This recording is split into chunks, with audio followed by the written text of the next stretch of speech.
Okay mga perd, panoorin nyo kung paano ko to pupulbosin gamit tong All Broom Witch mga perd, itong troops event natin, no? Kasi alam nyo kung bakit yan ginamit ko mga perd. Tignan nyo, oh, dikit-dikit yung wizard tower nyo. Bali kasi yung Broom Witch, rerekta yan sa mga wizard tower, no? So kapag naubos na yung wizard tower dyan, ilalapag na natin yung mga bat spell, no? Pero syempre, supportan muna natin ng mga all heroes, no? Sige na, panoorin yung mga perd kung paano ko to pupulbosin, ha? Let's go! Yan. So, unang lapag natin syempre mga Broom Witch, no? Direkta yan dito, tinan nyo, ha? Direkta yan sa Lizard Power, mga perd. Direkta yan.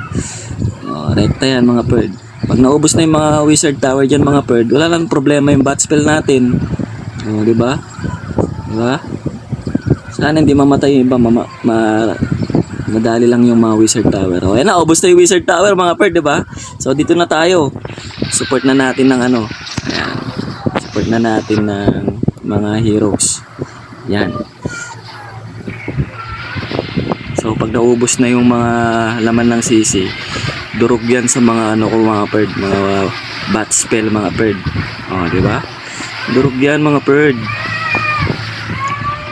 Ayan na, okay na yan. Dito na tayo. Ano naman bat spell? Kalaban lang naman ng bat spell Wizard Tower eh. Di ba mga perd? Di ba? Panis, mga perd. Bat spell na dudurog dyan. Bat spell na dudurog dyan. Di ba? Tapos yung mga heroes pa tayo. Patulong na natin to. Yan, may laman yung ano eh. Yan. Di ba, mga perd? Panis. Durog sa Broom Witch, mga perd. Wala nang defense. Wala na, maglilinis na lang. Maglilinis na lang, mga perd.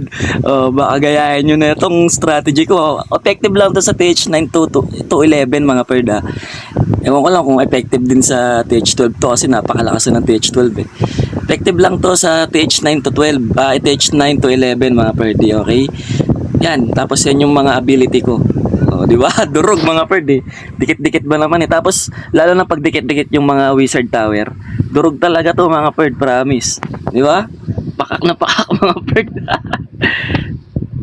Hindi ka pa pala nagagamit yung ability ng ano, queen natin, di ba? War hero pa nga, meron pang ano, meron pang tawag na to, achievement. Okay, pakak.